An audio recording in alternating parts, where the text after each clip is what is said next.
안녕하십니까. 저는 해양수산과학기술진흥원 박병직이라고 합니다.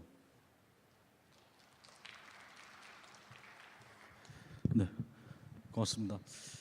오늘 해양수산부 R&D 사업 설명의 일정에 대해서 간략하게 먼저 소개를 드리고 시작을 하겠습니다. 먼저 당초에 해양수산부에서 직접 와서 인사 말씀드리고 정책 방향에 대해서도 소개 말씀을 올리려고 했으나 다른 일정으로 해서 오지 못하고, 그래서 인사 말씀을 생략을 하고 정책 방향에 대해서는 제가 대신 설명해 드리도록 하겠습니다. 그래서 이어서 금년도 R&D 신규 과제에 대해서 각각 20분, 20분, 10분 이렇게 해서 설명을 직접 드리고요. 설명을 다 들으신 후에 질의응답 이어가도록 하겠습니다.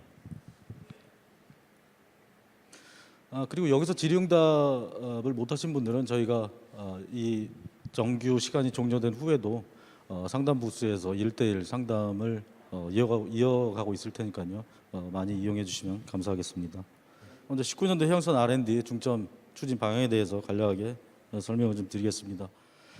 그동안 해양수산 과학기술에 관련해서는 국민적 체감 효과가, 그러니까 국민의 니즈에 과연 많이 부합했을까라는 어떠한 이러한 후회스러움과 그다음에 사업의 전략성이 많이 부족했죠. 그러다 보니 백화점식 사업, 그다음에 나열식의 그런 사업으로 많은 부분들을 R&D를 투자를 했었습니다. 그리고 또한 대내 환경을 충분히 흡수하고 그에 대해서 반응을 했어야 되는데, 최근 들어서 기재부의 일몰제라든지 그다음에 최근 화두가 되고 있는 4차 산업혁명 등 이런 거에 대해서 어떤 환경 변화 대응에 많은 한계점을 사실은 드러냈었습니다. 이런 한계점 또는 이런 미진한 점을 좀 극복하고자 작년 6월에 해양수산 과학기술 육성 기본계획을 수립을 하였습니다. 수립 근거는 해양수산 과학기술 육성법이 되겠고요. 사실 해양수산부에서는 R&D만을 위한 그런 법이 그동안 없었습니다. 최근에 이 해양수산 과학기술 육성법이 제정이 되어서 R&D법을 면모를 갖췄는데요.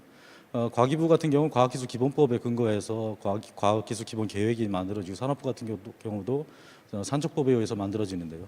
사실 해수부는 조금 더 늦은 감이 없지 않아 있었습니다만, 그래서 그런 해양수산 과학기술 육성 기본 계획을 작년 6월에 수립을 하였고요. 계획 기간은 22년까지 5년간입니다. 그래서 올해 시행되는 이 시행 계획도 이 기본 계획에 근거해서 수립이 되어졌습니다.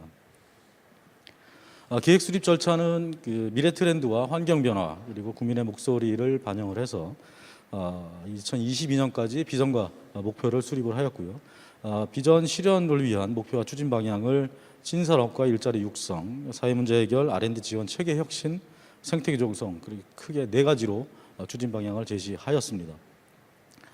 먼저 2022년까지 해양수산 과학기술 기술 수준을 현재 80%에서 86%까지 최고 기술 보유국 대비해서 끌어올리겠다라는 것이 담겨 있고요. 그리고 혁신형 창업 기업을 50개를 육성을 하고, 해양사고와 재해예측 시간을 각각 30%씩 저감 또는 단축, 그리고 연간 전문 인력을 800명 이상 육성하겠다는 그런 계획이 담겨져 있습니다. 추진 과제는 크게 4가지의 추진 전략에 중점 추진 과제를 8개로 설정을 하고 2022년까지 추진할 계획입니다. 올해 해양수산 R&D 예산은 총 6,362억 원이 투자될 예정입니다. 전년 대비 약 한 3.5% 정도 증가를 했고요. 정부 R&D가 올해 처음으로 20조가 넘어가면서 정부 R&D 금액에서는 약 한 3.1% 정도 해양수산 분야가 차지하고 있고요. 기본 방향으로는 신산업을 육성을 하고 일자리 창출, 사회문제 해결 등의 투자를 확대할 계획입니다. 먼저 투자 분야에 대해서 좀 설명을 먼저 드리겠습니다. 먼저 신규 사업은 올해 330억 원 10개 사업, 신규 사업을 발굴을 했고요. 여기에는 4차 산업혁명 융합기술 개발이라든지 그다음에 전략산업 육성 분야로 해서 10개 신규 사업이 올해 투자될 예정입니다. 여기에는 IoT 기반 지능형 항만물류 기술 개발 사업, 해양 바이오 사업, 그리고 해양산업 수요 기술 개발 사업 등으로 신규 사업이 올해 런칭이 됩니다. 그리고 계속 사업도 계속 투자가 되고요. 그다음에 계속 사업에는 약 한 2,730억 원 정도가 투자가 되고요. 일몰의 영향으로 한 190억 정도가 계속 사업에서 투자가 작년으로 종료가 되겠습니다. 그다음에 저희 그 해양수산부 R&D의 특징을 보면 아까 좀 전에 제가 6,300억이라고 말씀을 드렸었는데요. 이 6,300억에서는 저희 진흥원을 통해서 순수하게 공모되는 R&D가 약 한 절반 정도가 됩니다. 3천억 원 정도가 저희 진흥원을 통해서 공모로 R&D가 출범이 되고요. 또한 해수부에는 산하 연구기관 출연연으로 그 해양과학기술원과 선박 플랜트 해양연구소, 그다음에 극지연구소 이렇게 세 개의 산하 연구소를 두고 있습니다. 거기에 대한 운영 지원 사업비 그리고 부산에 있는 국립수산과학원에 대한 운영 지원 사업비도 6,362억 원. 그러니까 공모형 R&D 3천억 원, 나머지는 그 이 기관 4개 기관에 대한 운영 지원 사업이라고 보시면 되겠습니다. 그래서 출연연구소에 2천억 정도가 투자될 예정이고요. 그다음에 수산과학원에 1,200억이 올해 투자될 예정입니다. 총 5개 분야 47개 세부 사업에 6,362억 원이 투자가 되어 있는데 이 6,362억 원에 대해서는 4차 산업혁명 기술 분야에 한 100억 원 정도, 그리고 전략산업 육성 분야에 1,300억 원, 그리고 사회문제 해결 분야에 또한 1,300억 원이 올해 투자될 계획입니다.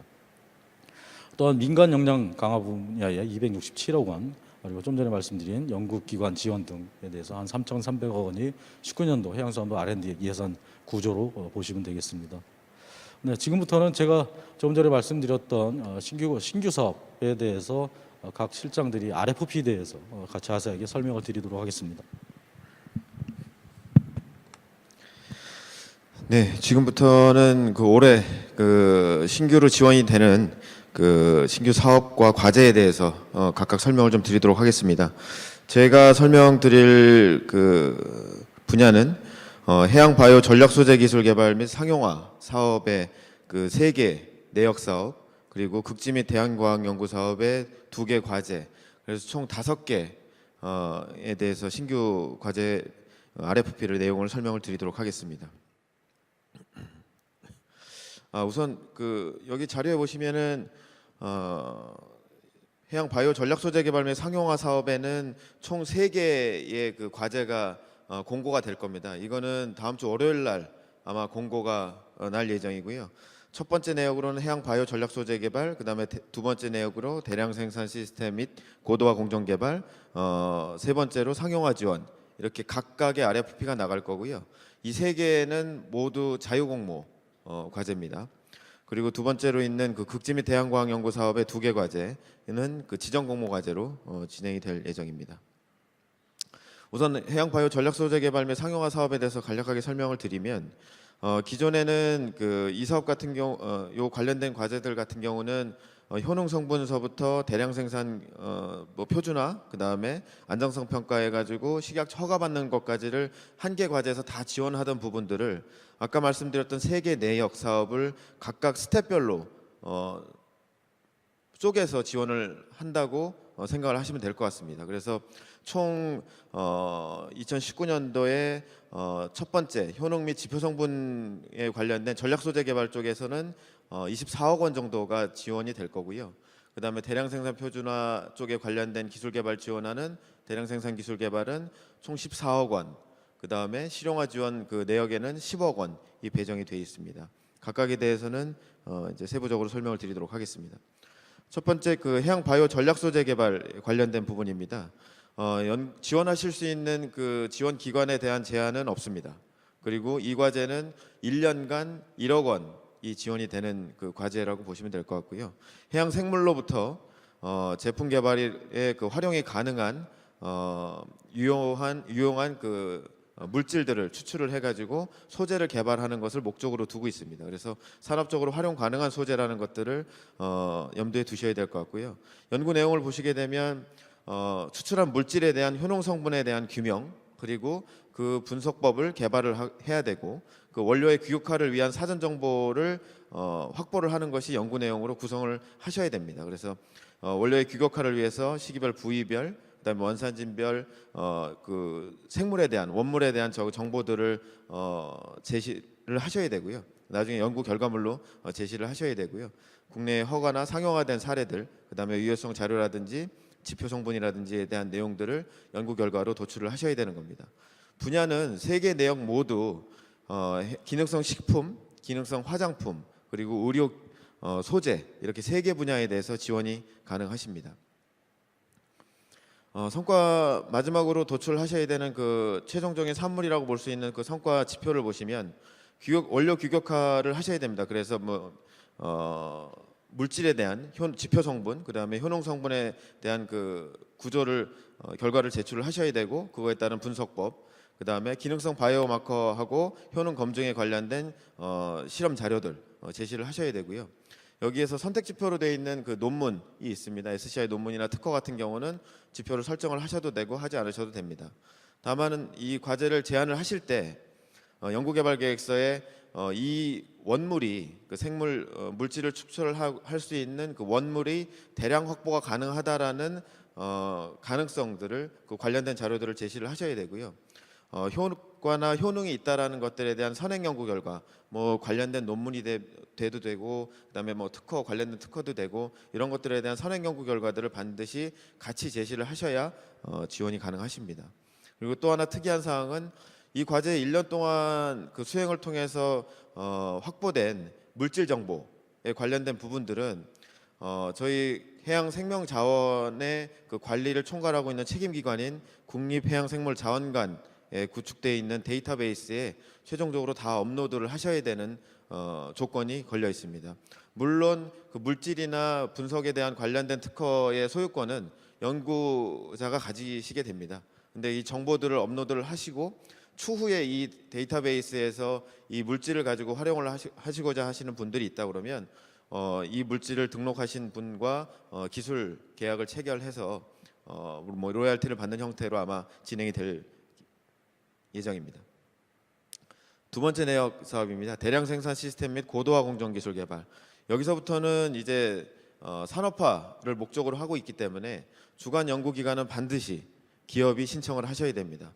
물론 대학이나 출연연, 여타 그 연구기관들은 기업 밑에 있는 협동이나 공동 참여기업 형태로 참여기관 형태로 들어오실 수 있고요. 이 과제 같은 경우는 2년간 총 6억 원, 1년에 한 3억 원 정도씩 지원을 받으실 수 있다라고 생각을 하시면 될 것 같고요.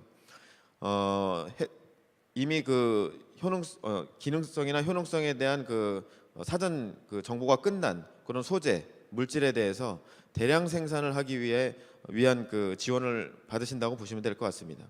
그래서 연구 내용을 보시면 기능성 식품 같은 경우는 대량 생산 공정하고 원료 표준을 하셔야 되고요. 그 다음에 세포나 동물 실험해 가지고 효능 입증하시고 원료 안정성 테스트까지 연구를 하셔야 되는 거라고 보시면 될 것 같고요. 기능성 화장품도 원료 표준화하셔서 원료 안전화 테스트 하시고, 그 다음에 세포 실험해 가지고 효능 입증하시고, 그 다음에 인체 첩보 시험에서 원료 안전성 평가까지 하셔야 되는 겁니다. 그리고 그 의료 소재 같은 경우는 생산 공정하고 원료 표준화 하시고 세포하고 동물 실험해 가지고 효능 입증 가는 데까지 연구를 진행하시면 된다고 보시면 될 것 같고요. 지원 조건은 보시면 실험실 수준에서 이미 그 효능 성분을 규명을 했다라는 그 데이터나 관련된 근거 자료들을 제시를 하셔야 됩니다. 그래서 이런 그 이미 그 효능 성분이 규명된 지표 성분이 발굴된 물질들만을 가지고 계신 분만 지원이 가능하시고요. 물론 기존에 있는 공정들, 예를 들면은 독성 물질들을 제거하기 위해서 공정을 효율화시킨다거나 공정을 개선한다거나 이런 기존 공정을 개선하는 거에 대한 그 지원도 가능하십니다. 분야는 역시 식품하고 화장품, 의료 소재 이 3개 분야에 대해서 다 지원이 가능하시고요. 최종적인 산물로 보시면은 원료 공정 최적화 하시는 부분에 대한 그 데이터들 제시를 하셔야 되고요. 원료 표준화에 따른 그 공인 성적서 제시를 하셔야 되고 원료 안정화에 관련돼서 이제 결국은 이게 유통기한이 될 텐데요. 요거에 관련된 부분들의 실험 데이터들을 다 제시를 하셔야 됩니다.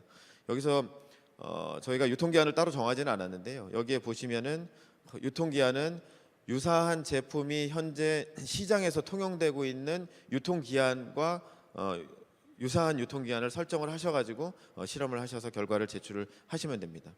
효능 입증을 위한 그 동물 실험이나 세포 실험하신 결과 제출을 하셔야 되고 GLP 독성 시험에 관련된 평가를 실험을 하셔가지고 결과 데이터 제출을 하셔야 됩니다. 특이 사항으로 여기 고용 창출, 신규 채용에 관련된 그 지표가 하나 들어가 있습니다.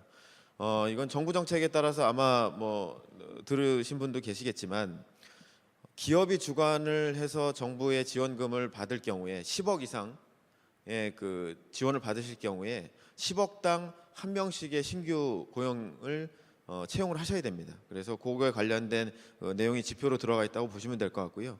아까 총 2년간 6억을 지원을 받으실 수 있기 때문에 한 명 2년 안에 한 명의 고용을 신규 인력을 고용을 하시면 됩니다. 그리고 생산 그 특허에 대한 부분들은 하셔도 되고 안 하셔도 되는 그 선택 지표로 되어 있습니다. 여기에 지금 가점 사항이 있는데요. 이미 전력 소재 관련된 그 활용 그 대량 생산을 하기 위한 그 물질에 대한 어떤 그 원료 특허라든지 공정 특허, 용도 특허들을 가지고 계신 분들이 있다면 신청을 하실 때 제출을 하시면 종합 점수에서 1점 가점을 받으실 수 있습니다. 바이오 쪽에 이제 세 번째 마지막 그 내역 사업입니다. 상용화 지원에 관련된 내용이고요. 이것도 역시 주관 연구 기관은 기업이 신청을 하셔야 됩니다. 총 3년간 그 9억 원 이내에 지원을 받으실 수 있고요. 연간 한 3억 원 정도씩 지원을 받으실 수 있다고 생각을 하시면 됩니다. 최종 목표는 이 부분은 그 명확합니다. 대량 생산할 수 있는 그 물질에 대한 식품의약품안전처의 최종 기능성 그 허가를 받으시면 되는 거가 목표로 되어 있습니다. 그래서 연구 내용도 식품의약품안전처의 제품 허가를 최종적인 목표로 설정이 되어 있고요. 건강기능성 식품 같은 경우는 조건이 있습니다. 대량 생산 공정화 원료 표준화, 그 다음에 효능 입증까지 완료된 소재라는 것들을 연구 계획서를 제출을 하실 때 관련된 자료들을 다 제시를 하셔야 지원을 받으실 수 있습니다. 그리고 기능성 화장품이나 의료 소재 마찬가지로 원료 안정화부터 시작해서 효능 입증까지 다 됐다라는 된 소재라는 것들을 제시를 하셔야 됩니다. 물론 기존 원료, 이제 고시 원료라든지 개별 인정용 원료에 대한 기능성을 추가하는 연구도 지원이 가능하고요. 지원 조건에서 보시면은 이게 식약처의 그 인체 시험을 다 수행을 하셔야 되기 때문에 CRO 기관을 반드시 포함을 시켜서 뭐 협동 기관이 됐든 뭐 위탁 기관이 됐든 CRO 기관을 반드시 참여시켜서 같이 들어오셔야 되고요. 지원 분야는 공의 3개 분야에 대해서 지원이 가능합니다. 그래서 GLP 독성 시험 안정성 평가가 있는데 이 부분을 이미 하신 그 물질이라고 그러면 이 부분은 포함을 안 시키셔도 되고요. 안 한 물질이라고 그러면 이 안정성 평가에 대한 부분들을 지원을 받으실 수 있고, 그다음에 제형 개발해가지고 인체 적용 시험 IRB 신청해가지고 CRO 기관이랑 인체 적용 시험 하신 결과 제출을 하셔서 최종적으로 식품의약품안전처에 그 허가 신청해서 기능성 승인을 받는 것으로 되어 있습니다. 이 과제도 기업이 주관 연구 기관이기 때문에 고용 창출에 관련된 지표도 반드시 수행을 하셔야 됩니다. 가점 사항이 있습니다. 이것도 그래서 해양 생물 유래에 대한 유용 소재에 대한 그 대량 생산 기술에 관련된 특허를 가지고 계시다 그러면 연구 계획서를 신청을 하실 때 제출을 하시면 가점 1점 받으실 수 있으시고요. 두 번째 항목은 지금 당장 올해 받으실 수 있는 가점은 아닌데요. 두 번째 아까 내역에 지원을 받으셨던 그 기관이 2년 뒤에 2년 동안 지원을 받으시니까 2년을 지원 받으신 후에 2년 뒤에 이 세 번째 내역으로 신규로 지원을 하시게 되면 2점의 가점을 받으실 수 있는 내용이 설정이 되어 있습니다. 이렇게 이제 제가 해양 바이오 쪽에 그 자유공모 3개 사업에 대한 그 설명을 다 드렸고요. 나머지 2개에 대해서 설명을 드리도록 하겠습니다. 극지 및 대한과학연구 사업이라는 사업 밑에 있는 2개 과제입니다. 첫 번째 그 과제는 서남극 스웨이트 빙하 돌발 붕괴 기작 규명 및 해수면 상승 영향 연구라는 과제로 아마 이것도 다음 주에 공고가 날 겁니다. 이 과제 같은 경우는 총 4년간 200억의 그 예산을 지원을 받으실 수 있고요. 내년에 올해 책정되어 있는 예산은 45억 원이 지금 책정이 되어 있습니다. 이 과제 같은 경우는 그 해수면 상승에 가장 큰 영향을 미치고 있는 그 남극 빙하가 그 녹으면서 일어날 수 있는 그 해수면 상승의 영향을 파악하기 위한 과제라고 보시면 되겠고요. 그 중에 남극 빙하 중에 가장 빨리 녹고 있는 그 스웨이트 빙하를 중심으로 해가지고 연구 내용에 보시게 되면 스웨이트 빙하가 붕괴되는 물리적인 기작을 규명을 하시고, 그리고 이런 그 물리적 붕괴의 어느 시점에 얼마만큼의 양이 스웨이트 빙하가 붕괴될 것인가에 대한 그 질량 손실량을 산정을 하신 후에 2100년까지의 이 빙하에 따른 해수면 전체 전지구 해수면 상승에 대한 시나리오를 만드시는 게 크게 세 가지 파트로 구성으로 되어 있는 과제라고 보시면 될 것 같습니다. 성과지표도 거기에 맞게 연구 내용에 맞게 구성이 되어 있고요.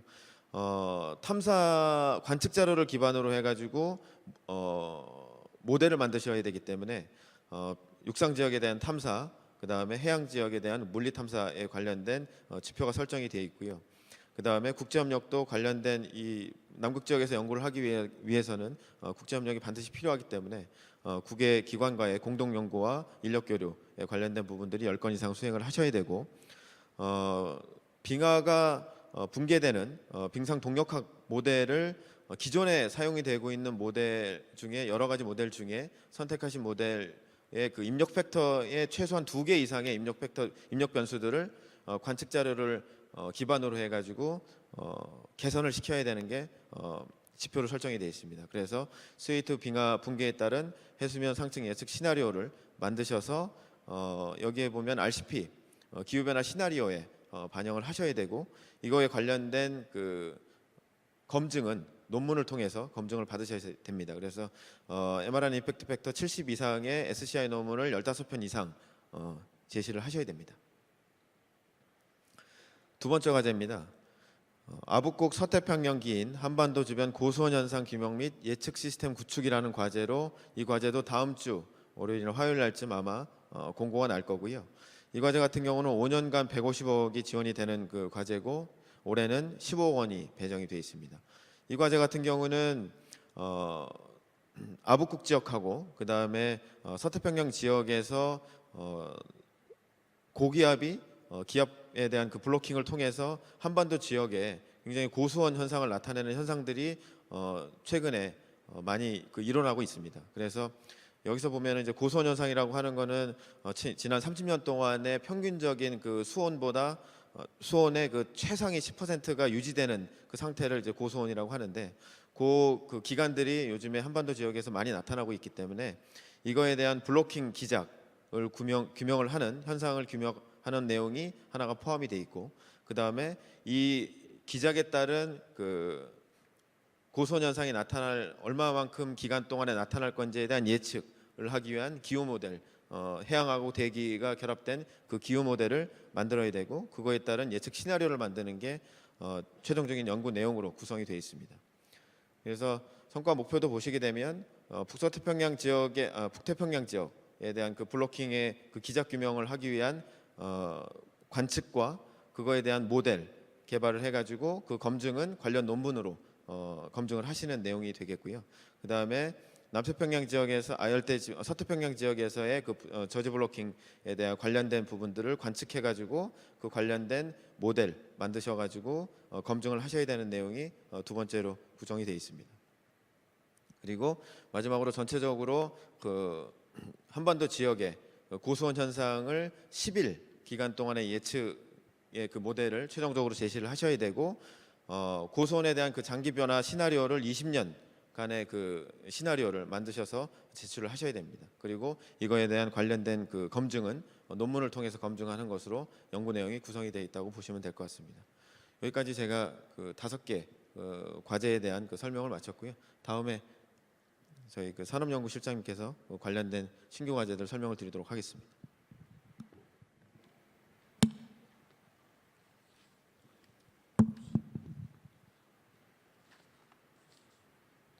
안녕하세요. 계속해서 해양수산 그 산업연구 부분에서 설명을 드리도록 하겠습니다.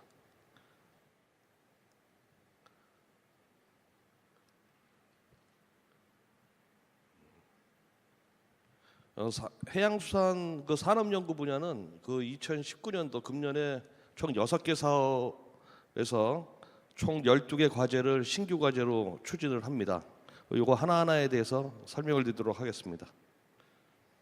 먼저 그 해양 장비 연구 성과 활용 촉진 사업인데요. 여기에서는 수중건설 로봇 현장 실증 및 사업화라는 과제로 그 계획을 하고 있습니다. 총 사업비는 약 165억 원이고요. 총 사업 기간은 4년입니다. 금년도에는 19억 정도의 그 사업비가 지원이 되는 사업입니다. 저희가 그동안 R&D 성과물로서 수중 건설 로봇 3종을 개발을 한 게 있습니다. 그래서 이 3종의 수중 건설 로봇에 대해서 현장 적용을 확대하고 성능 개선을 통해서 사업화 실적을 확보하는 데 목표를 두고 추진되는 사업입니다. 연구 내용은 수중 건설 로봇 ROV 3종의 현장 프로젝트 투입을 통한 트랙 레코드를 확보하셔야 되고요. 실외역 실증 시험을 위한 선상 지원 시스템을 구축하셔야 되고 국내외 사업화를 위한 운영, 유지, 보수 서비스 지원 체계를 구축해야 되는 그런 내용들을 담고 있습니다. 수중건설 로봇 현장 실증 및 사업화의 성과 목표 및 지표는 표에 보시는 바와 같습니다. 먼저 수중건설 로봇 3종의 사업화 공통 지표입니다. 공통 지표로서는 프로젝트 계약 및 작업, 또 기술 제안서 작성과 트랙 레코드 확보, 3자 인증 검증 보고서, 또 운영 유지 보수 서비스 지원 체계 구축으로 해서 각 한 건씩의 목표치가 설정이 되어 있습니다. 경작업용 ROV 수중 작업 성능은 수중 운반 작업 성능의 경우 시간당 3회, 또 수중 구조물의 외관 검사 성능은 시간당 500m로 설정을 했습니다. 중작업용 ROV 수중 작업 성능 해저 케이블하고 파이프라인 매설 성능과 관련해서 시간당 2km로 설정을 하였고요. 트랙 기반 ROV 수중 작업 성능의 경우는 해저 기반 트렌칭 성능으로 토사의 경우 시간당 300m를 설정을 해놨습니다. 계속해서 에너지 관련 사업 설명드리겠습니다. 이 사업은 조류발전 청정 재생 에너지 시스템 개발 사업입니다. 총 2개의 신규 과제가 추진이 되고요. 첫 번째는 1메가와트급 조류발전 상용화 시스템 개발이 되겠습니다. 금년도에 9억 원 이내의 사업비가 지원이 되고요. 총 사업 기간은 4년으로 계획을 하고 있습니다. 조류발전 단지 구축에 적용이 가능한 1메가와트급 조류발전 상용화 시스템을 개발하는 데 목표를 두고 있는 사업입니다. 연구 내용으로는 1메가와트급 조류발전 시스템의 설계 및 시공 계획 수립, 사업 수행 관련된 인허가 획득, 또 조류발전 시스템의 제작, 운송, 실외역 설치 및 시운전, 실외역 시험 및 운영, 또 사후 활용 방안 제시 등을 포함을 하고 있습니다. 1메가와트급 조류발전 시스템 개발에서 성과 지표는 전격 출력을 1메가와트급 이상으로 설정을 했고요. 1메가와트급 조류발전 시스템 실외역 개통 연계 운영과 관련해서는 가동률은 70% 이상으로 잡았습니다. 또 이 사업 역시 상용화를 목표로 하는 거기 때문에 기술 실시 건수를 1건 이상으로 잡았고 조류발전 단지 구축에 관한 타당성 조사 보고서 1건을 제출하셔야 됩니다. 두 번째 사업은 도서 지역에 적용 가능한 조류발전 ESS 연계형 융복함 시스템 개발입니다. 2019년도 약 20억 원 정도가 지금 지원이 될 예정이고요. 총 사업 기간은 3년입니다. 도서 지역에 적용이 가능하도록 하는 조류발전하고 에너지 저장 시스템이 연계된 융복합 시스템을 개발하는 데 목표를 두고 있는 사업입니다. 연구 내용은 융복합 시스템의 구축 적지를 선정하셔야 되고 시스템 설계, 또 시스템 구축과 관련된 인허가 획득, 연계 설비 및 구축, 또 융복합 시스템 운영 및 사후 활용 방안 제시 등을 포함을 하고 있습니다. 성과 목표 및 성과 지표 간략히 말씀드리겠습니다. 조류발전 ESS 연계형 융복함 시스템 개발과 관련해서는 전격 출력을 100kW급 이상으로 잡았습니다. 또 조류발전 ESS 연계형 융복합 시스템 운영과 관련해서는 가동률은 70% 이상, 설비 이용률은 25% 이상으로 잡았고요. 이 역시 기술 실시를 1건 이상 하셔야 되는 사업이 되겠습니다. 계속해서 LNG 벙커링 핵심 기술 개발 및 체계 구축 사업에 대해서 간단히 설명을 드리겠습니다. 본 사업은 금년에 총 1개 신규 과제가 계획이 되어 있습니다. 그래서 제목은 LNG 벙커링 운영 체계 및 위험도 평가 기반 운영 기술 개발입니다. 2019년에 5억 원 정도의 약 사업비가 지원이 되고요. 총 사업 기간은 4년입니다. LNG 벙커링의 운영 기술과 운영 지원 시스템 개발을 통한 LNG 벙커링 운영 체계를 마련하는 데 목표를 두고 있는 사업입니다. 연구 내용은 LNG 벙커링 운영 기술 개발 관련해서는 주요 항만별 최적 LNG 벙커링 운영 모델을 개발하고 위험도 기반 LNG 벙커링 상황별 운영 기술을 개발하셔야 됩니다. 또 LNG 벙커링 운영 기반 구축과 관련해서는 벙커링 운영을 위한 인증 및 인허가 등의 제도 기반이 마련되는 것이 포함이 되어 있습니다. LNG 벙커링 운영 기술 개발 관련해서 성과 지표에 대해서 잠시 설명을 드리면요. 주요 항만별 LNG 벙커링 운영 모델은 주요 항만 3개 이상으로 설정을 했습니다. 또 위험도 기반 LNG 벙커링 시나리오별 운영 기술 개발 관련해서는 상황별 운영 절차서라든지 운영 기술 실증 보고서 등을 한 건을 제출하셔야 됩니다. 운영 지원 체계 구축과 관련해서 벙커링의 그 시나리오별 긴급 사항 대응 기술 개발은 시나리오를 개발하고 대응 절차를 개발하고 긴급 상황 예측, 진단, 저감 방지 시스템 개발해서 각 한 건으로 설정을 하였고요. 이 세 가지를 전부 통합을 해서 한 건을 하셔도 됩니다. LNG 벙커링 운영 기반 구축의 경우는 인증과 검사, 인허가 기준 각 한 건으로 설정을 했습니다. 계속해서 항만 분야입니다. 이 사업은 IoT 기반 지능형 항만 물류 기술 개발 사업이고요. 총 2개의 과제가 계획이 되어 있습니다. 첫 번째는 스마트 항만 IoT 인프라 구축 기술 개발 과제입니다. 금년도 38억 원 이내에 사업비가 지원이 될 예정이고요. 총 사업 기간은 3년입니다. 항만 물류 자원 및 물품의 위치, 상태 정보를 제공, 수신하는 장치와 이 정보를 실시간 초고속 수집 전달하기 위한 항만의 IoT 통신 인프라 및 플랫폼 구축을 목표로 두고 있는 사업입니다. 연구 내용은 보시는 것처럼 프라이빗 LTE망 및 IoT 전용망 구축 기술 개발이 포함이 되어 있고요. 항만용 대용량 IoT 데이터 프로세싱 및 디바이스 관리 기술 개발, 또 항만 물류 자원에 대한 정보 제공 장치 개발 등이 연구 내용으로 포함이 되어 있습니다. 항만용 프라이빗 LTE망 구축과 관련해서는 프라이빗 LTE 통신망 커버리지는 99% 이상으로 설정을 했습니다. 항만용 저전력 IoT 전용망 구축과 관련해서는 IoT 통신 커버리지 역시 99% 이상으로 설정을 하였고요.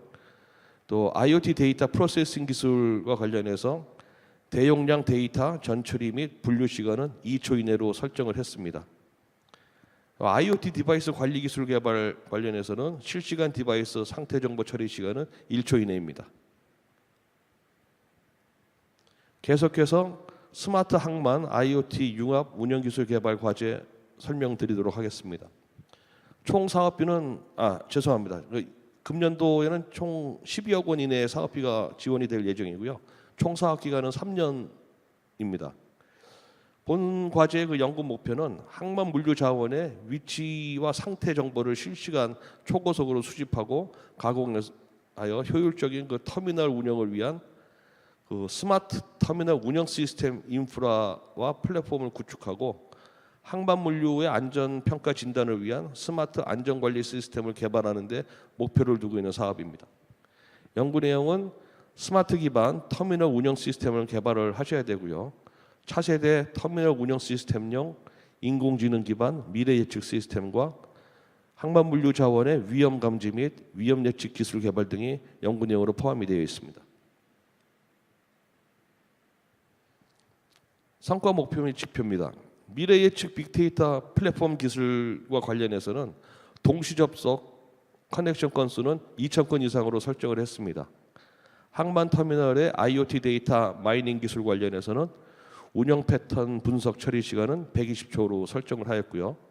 딥러닝 기반 항만 미래 예측 기술과 관련해서는 컨테이너 터미널 크레인 생산선 향상은 20%로 설정을 했습니다. 또 터미널 운영 계획 및 관리 클라우드 서비스 기술 관련해서는 하역 계획 데이터 로딩 및 정보 표시 소요 시간은 10초 이내로 하였고 그 GS 인증서 한 건을 제출하셔야 됩니다. 터미널 운영 모바일 단말기 클라우드 서비스 기술 관련해서는 작업 완료 처리 소요 시간은 1초 이내로 설정을 했습니다. 이 역시 GS 인증서 한 건을 제출하셔야 되고요. 자동화 장비 연계 서비스 기술 관련해서는 자동화 장비 종류의 기준 연계 서비스 개수는 2종 이상, 역시 GS 인증서 한 건이 제출을 하셔야 됩니다. 외부 시스템 연계 커뮤니티 서비스 기술 개발과 관련해서는 데이터 배치 처리 소요 시간은 5초 이내, GS 인증서 한 건입니다.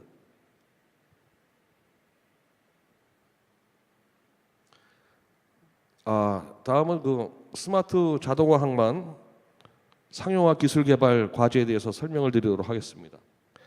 본 사업은 그 금년에 약 28억 정도의 사업비가 지원이 되는 사업으로요. 총 사업 기간은 4년입니다. 고생산성 신개념 자동화 컨테이너 항만 시스템 상용화 기술을 개발하는 데 연구 목표를 두고 있습니다. 1단계 연구개발 사업을 저희가 한 적이 있습니다. 그래서 여기서 개발된 컨테이너 하역 시스템의 테스트베드를 구축하셔야 되고요. 성능 검증, 개선, 보완을 거쳐서 상용화 수준으로 향상을 해야 되는데 연구 내용에 포함이 되어 있습니다. 실규모 장비 설계의 제작 및 테스트베드 구축, 최적 시스템 운영 기술 개발, 테스트베드 결과를 반영한 개선, 보완, 사업화 전략 수립 등이 연구 내용으로 포함이 되어 있습니다. 하역 시스템과 관련해서는 선석당 생산성은 350시간당 350 무브스로 설정을 했습니다. 또 오버헤드 셔틀 레인의 경우는 2블럭으로 목표치를 설정을 하였고요. 플래카는 6대, 40피트 OSS 레일은 2개로 설정을 했습니다. OSS 터미널 최적 시스템 운영 기술 개발과 관련해서는 터미널 최적 운영 시스템은 운영 생산성과 관련해서 시간당 350 무브스로 설정을 하였고요. 또 OSS 터미널 테스트 시험 운영 및 평가 보고서, 비용 절감 보고서, 활용 운영 계획 보고서, 사업화 전략 보고서를 각 한 건씩 제출을 하셔야 됩니다. 계속해서 미세먼지 파트 말씀드리도록 하겠습니다. 이 사업명은 선박 배출 미세먼지 통합 저감 기술 개발 사업이고요. 먼저 첫 번째 사업은 선박 미세먼지 저감 기술의 개발 도입 보급을 위한 정책 및 환경 연구라는 이름의 과제가 되겠습니다. 금년에는 약 1.5억 원 이내의 사업비가 지원이 되고요. 총 사업 기간은 5년입니다.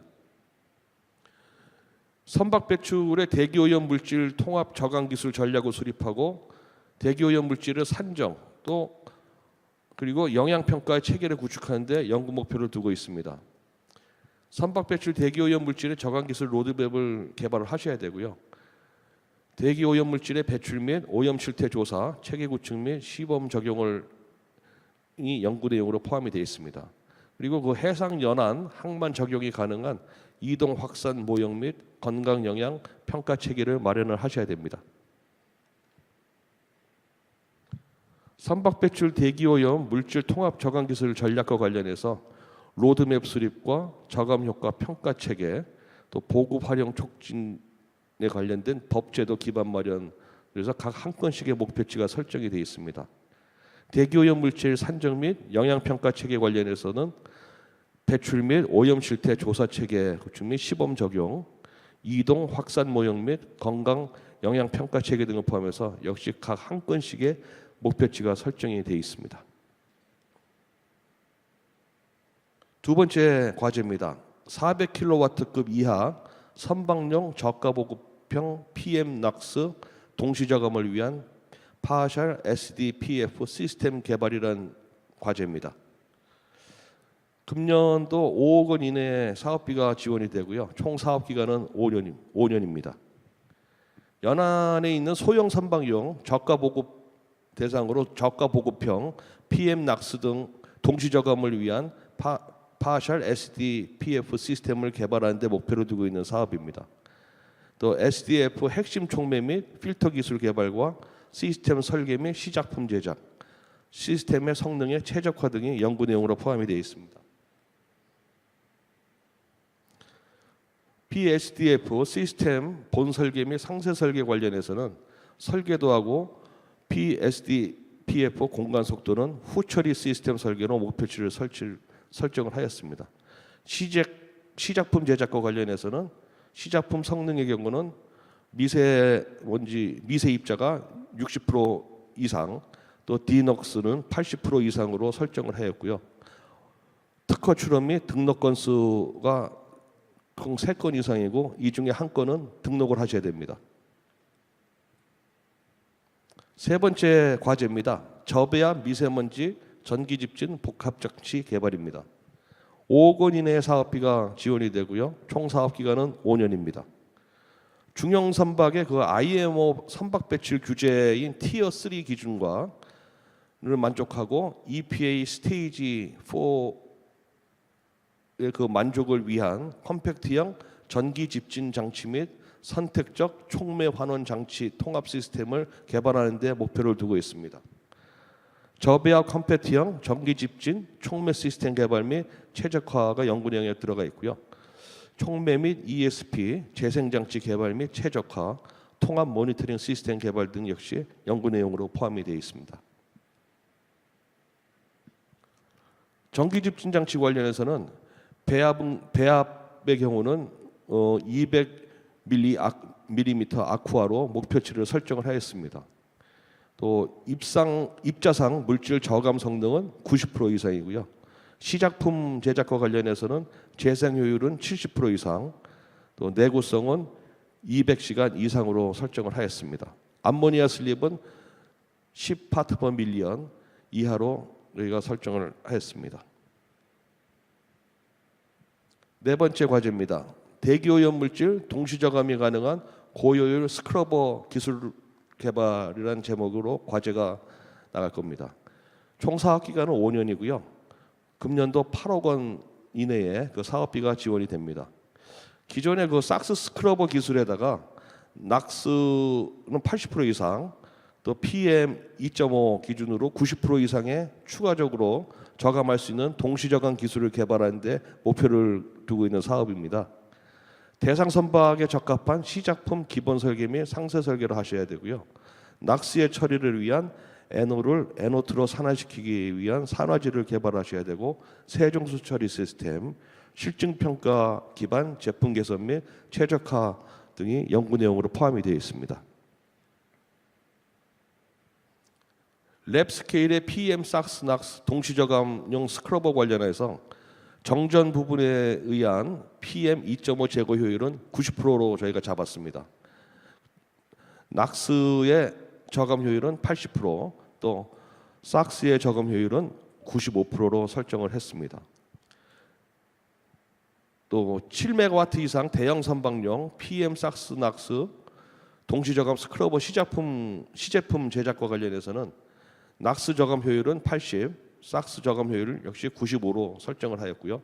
세종수 처리 시스템 관련해서는 나이트레이트의 경우 60파트/밀리언, 그리고 지식재산권 관련해서는 국내외 특허 출원을 3건 이상 하셔야 되고 이 중 한 건은 등록이 돼야 됩니다. 선박 배출 대기오염 물질 동시 저감 후처리 시스템 실증 및 상용화 과제에 대해서 간략히 설명을 드리도록 하겠습니다. 금년도에 3.6억 원 이내의 사업비가 지원이 되고요. 총 사업 기간은 3년입니다. 선박 배출 미세먼지 통합 저감 기술 개발 사업에서 개발된 오염 물질 저감 장치의 시제품의 육상하고 해상 실증을 하는데 목표를 두고 있는 사업입니다. 통합 저감 장치 성능 평가를 위한 육상, 해상 인증 성능 평가 체계를 마련하셔야 되고, 육상과 해상 인증 시험 및 실증을 수행하셔야 되는데 연구 내용이 포함이 되어 있습니다. 성과 목표 및 성과 지표입니다. 육상 시험 체계 관련해서는 성능 평가 시험 기반을 목표치를 설정을 하였고요. 시험 평가 인증 절차서는 3건으로 설정을 했습니다. 시제품 육상 인증 시험 및 실증 관련해서는 인증 시험은 3건, 역시 육상 실증도 3건으로 설정을 했습니다. 시제품 해상 실증 관련해서는 대상 선박에 대한 리트러피 상세 설계, 또 시제품 선박 탑재 등을 목표치로 설정을 해야 되는데요. 국제 선급의 승인을 참고를 하셔야 되고요. 운영 데이터 확보와 실증 분석 보고서 등을 제출을 하셔야 됩니다.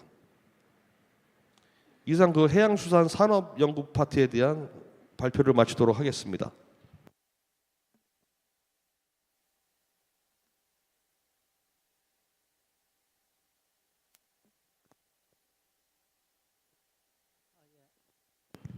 예, 안녕하세요. 이제 그 수산 분야를 발표하게 될 수산연구관리실장 최재욱입니다.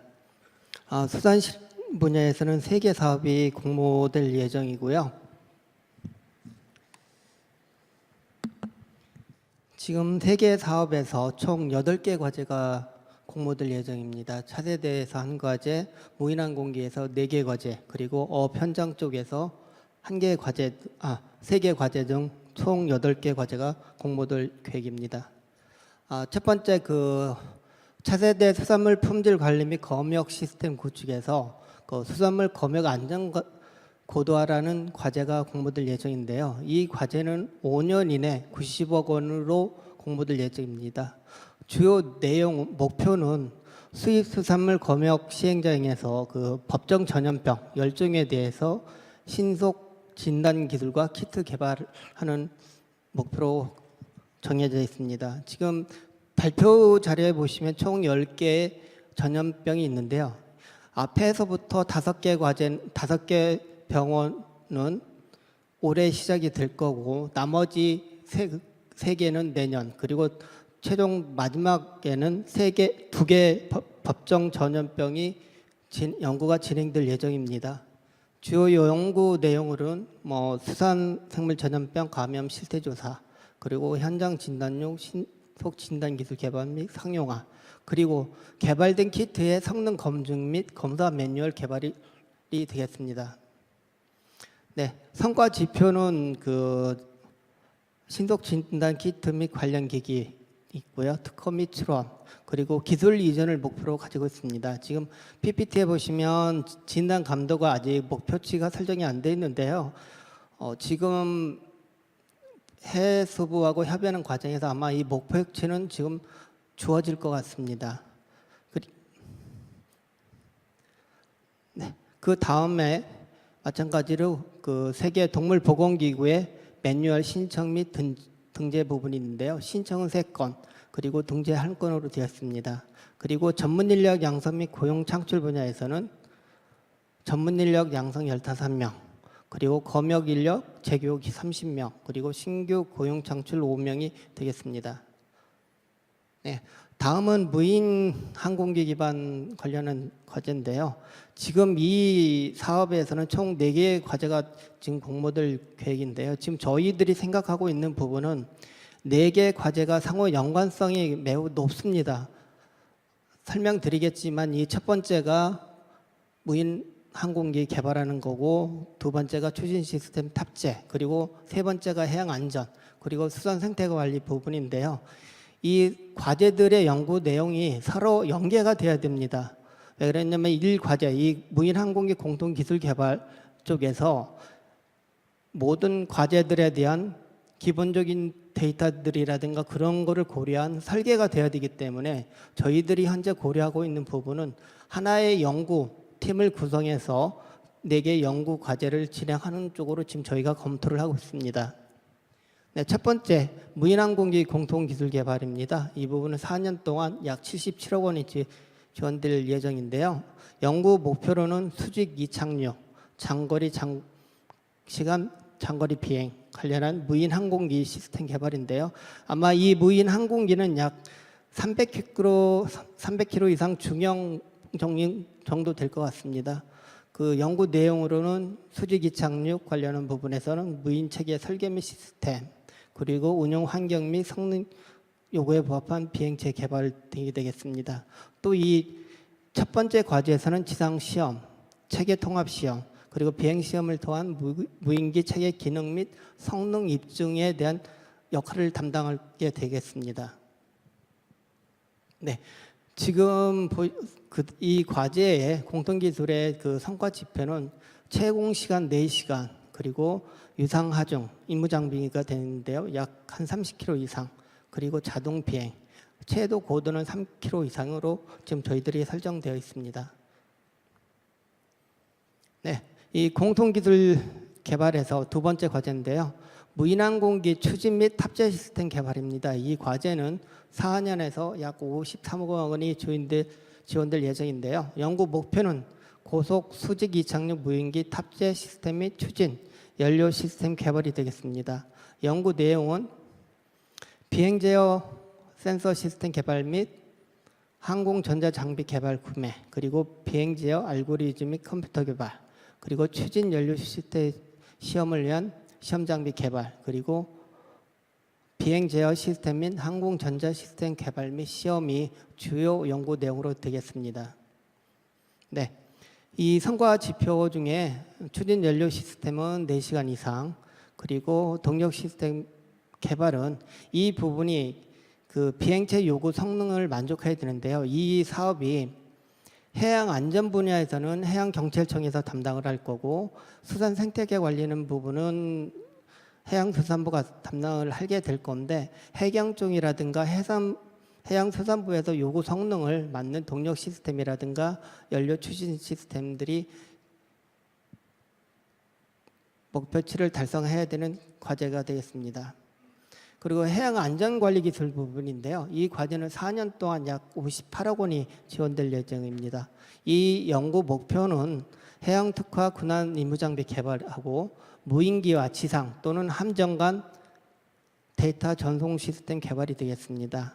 주요 연구 내용으로는 특화 임무 장비 개발 분야에서는 무인항공기와 임무 장비 간 운용 및 연동 설계, 그리고 20kg 이내 중량의 특화 임무용 투하체 개발이 되겠습니다. 그리고 함상 운영 및 지상 또는 그 함당 장거리 데이터 전송 시스템에서는 링크 버짓 분석을 통한 시스템 파라미터 도출, 그리고 함정, 무인기 간 링크 안정도 확보를 한 자동 추적 기술이 주요 연구 내용으로 되겠습니다.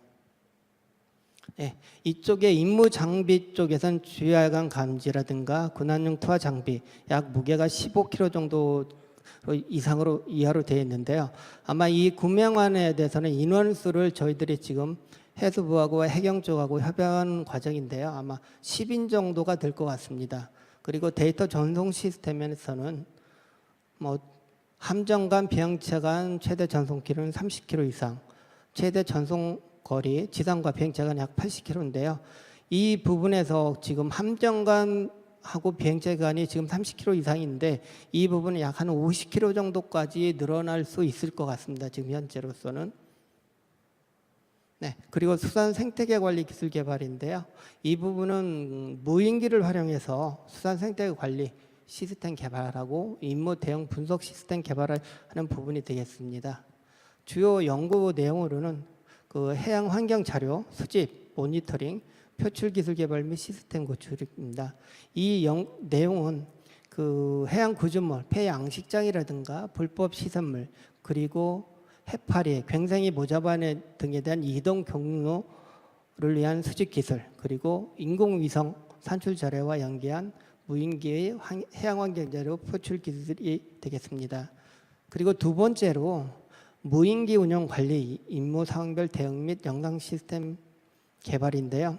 이 내용에는 사용자 운영 편의성을 고려한 설계, 이 부분에서 사용자라 하면 해경 쪽에 해양 안전 파트너하고 해양수산부에서 생태계 관리에 위한 거기에 대한 시스템 분석이 되겠습니다. 그리고 임무장비 통제, 그리고 상태 정보 및 영상 전시 기능입니다. 그리고 수집 데이터 전송 및 관리 기능이 되겠고요.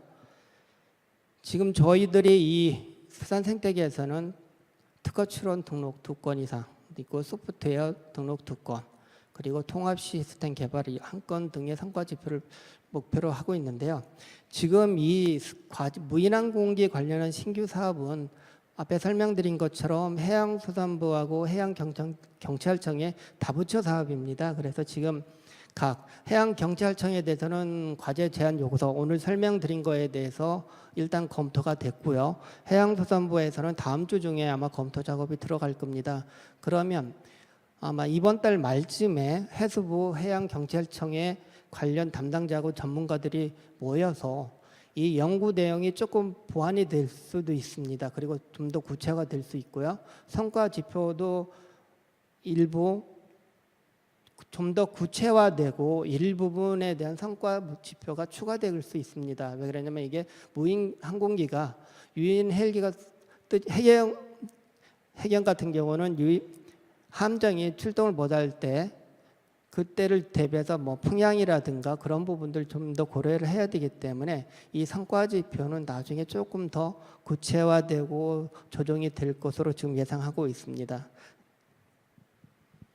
네, 그리고 현안 해결 지원 사업인데요. 이 과제는 지금 3개 연구단으로 구성이 되어 있을 겁니다. 지금 먼저 연근의 어업, 그리고 양식업, 그리고 내수면 어업으로 되어 있는데요. 지금 저희들이 계획하고 있는 부분은 연근의 어업 같은 경우는 16개 업종, 그리고 양식에서는 9개 업종, 그리고 내수면 어업에서는 4개 업종, 그래서 총 29개 업종에 대해서 연차적으로 지원될 계획입니다. 그래서 올해 신규로는 연근의 어업 안전 및 자동화 기술 개발에서는 3년 이내 약 58억 원인데요. 지금 연근의 4개 업종이 연안 복합, 연안 자망, 연안 통발, 근해 통발 어업에 대한 인력 절감 및 안전성 향상 기술 개발을 목표로 하고 있고요. 그리고 연구 내용은 어업인의 애로사항 파악을 위한 수요조사 실시, 그리고 작업공정 및 누연 요인 현황 및 관련 기술 현황 조사, 그리고 현장 실증 실험 및 개발 기술의 현장 보고입니다. 지금 저희들이 이 해결 현안 지원 사업에서는 개발된 기술의 보고까지 저희들이 생각하고 있기 때문에 지금 연구단 형태로 갈 수도 있습니다. 지금 이 부분은 해양수산부에서 최종 확정이 안 됐고요. 아마 개별적으로 날지 연구단으로 날지는 아직 최종 확정이 안 됐기 때문에 그 공고문을 좀 나중에 이 부분이 1월 달에 공고 날 계획인데요. 아마 나중에 공고문을 참고하시면 보시면 연구단으로 갈지 아니면 개별 업종은 따로따로 갈지는 아직 최종 결정이 안 된 상태이기 때문에 과제 수가 더 늘어날 수 있는 걸로 아시면 되겠습니다.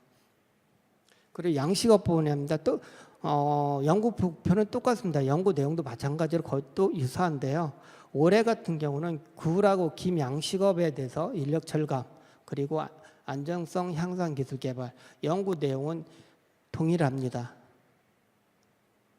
네, 그리고 내수면 그 어업에서는 과제명이 내수면 어업 혼액 방지 및 자동화 기술 개발 3년 이내 약 15억 원 정도가 지원될 예정인데요.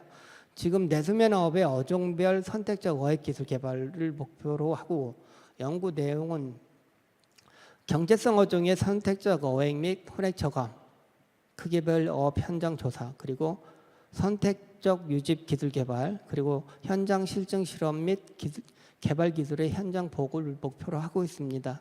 지금 저희 수산파트에서 최종 확정되는 거는 수산물 품질 관리 같은 경우는 과제 내용이 최종 확정이 됐습니다. 그래서 다음 주 중에 연구 과제 제안서가 최종 확정이 되고 다음 주 중에 공고가 날 예정이고요.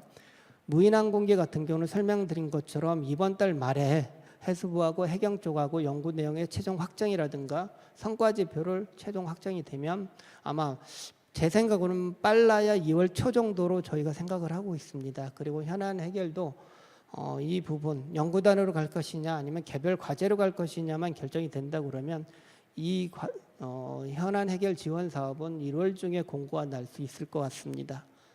네, 이상 수산 분야 마쳤고요. 다음은 기술 사업 분야 담당 실장님께서 발표해 드리도록 하겠습니다.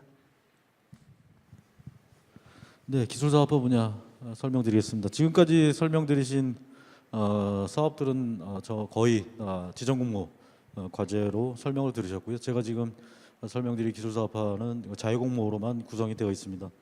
그 해수부 R&D의 대부분이 지정 공모로 되어 있습니다. 근데 유일하게 지금 설명드릴 이 해양산업 수요 기반 기술 개발 사업은 100% 자유 공모로 구성되어 있는 그런 프로그램으로 보시면 되겠습니다.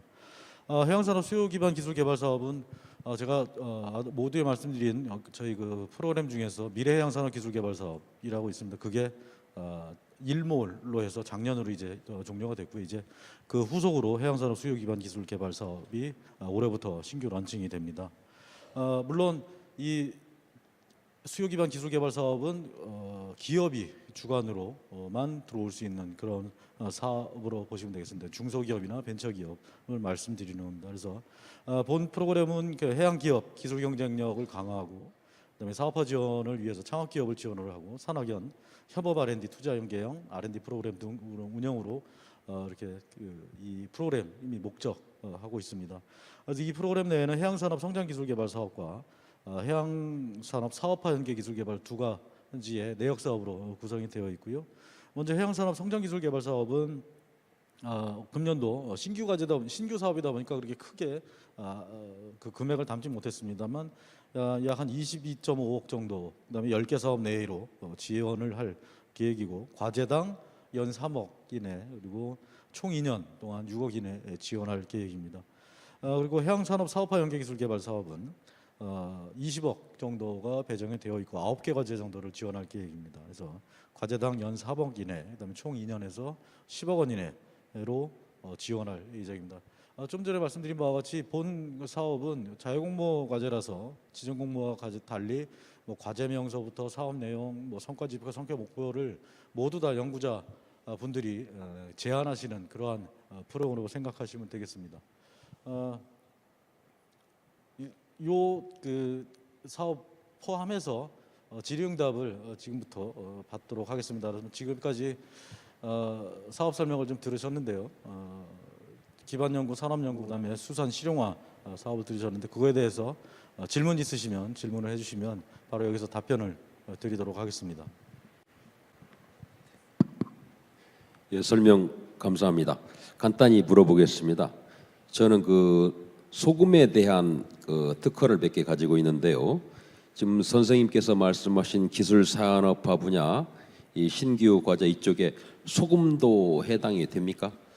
네, 제가 좀 전에 말씀드렸습니다만 지금 이 자유공모 과제 같은 경우는 일단 해양을 매개로 한, 또는 해양수산에서 나오는 것을 원료로 하는, 또는 육상에서 나오는 거로 하더라도 해양 쪽에 접목이 가능한 그러한 분야면 모든 분야를 다 포괄할 수 있는 그런 사업이라고 보시면 되겠습니다. 단 중소기업이 주관으로 해야 되고요. 지금 여기에 소개된 바와 같이 기술 개발이 본 사업의 목적은 아닙니다. 그래서 기개발된 기술을 가지고 사업화 쪽으로 그러한 그 프로그램, 그러한 내용이 있으시면 어떤 물품이나 어떤 물질이나 이런 거는 다 오픈되어 있다고 보시면 되겠습니다.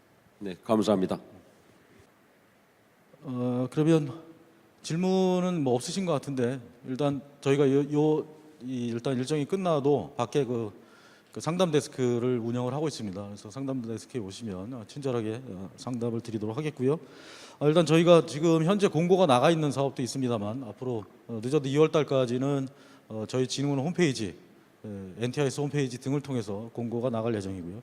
저희 100% 전산 접수를 받습니다. 다만 연구개발 계획서는 오프라인으로 지금 보이시는 이 주소로 제공해 주시면 되겠고요. 상세 접수 방법은 공고시 나가는 안내문을 참조해 주시면 되겠습니다. 그래서 좀 전에 설명 들으신 사업, 신규 사업에 대해서 지금 담당자 연락처와 이메일이 지금 보여지고 있는데요. 자세한 사항은 이 담당 간사에게 문의 주시면 되겠습니다. 네, 그럼 이제 저희가 준비한 부분은 여기까지입니다. 경청해 주셔서 대단히 감사합니다.